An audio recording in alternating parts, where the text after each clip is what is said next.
মুম্বাই গেলে বান্দ্রার মান্নাতের সামনে না যাওয়ার মতো মানুষ খুব কমই পাওয়া যাবে।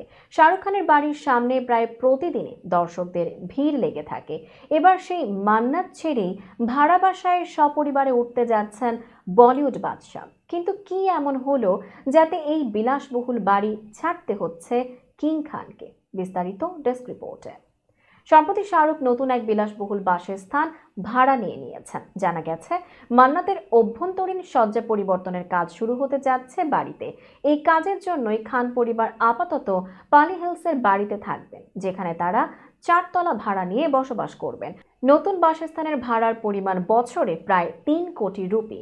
আগামী মে মাস থেকে শুরু হয়ে 2 বছর ধরে মান্নাতেই সংস্কার কাজ চলবে। এই সময়কালে মান্নাতের সঙ্গে আরো 2টি তল যোগ করা হবে। উল্লেখ্য, এর জন্য 2024 সালে প্রশাসনের কাছ থেকে গৌরী খান অনুমতি নিয়েছিলেন। যতদিন পর্যন্ত মান্নাতে কাজ চলবে ততদিন খান পরিবার পালি হিলের বাড়িতেই থাকবেন। এই খবরটি শোনার পর অনুরাগীদের মন ভেঙে গেছে, কারণ প্রায়ই মান্নাতের ছাদ থেকে শাহরুখকে দেখে অনুরাগীরা তার প্রতি শুভেচ্ছা জানান এবং হাত নাড়েন। তবে এই ইচ্ছা আপাতত পূরণ হবে না।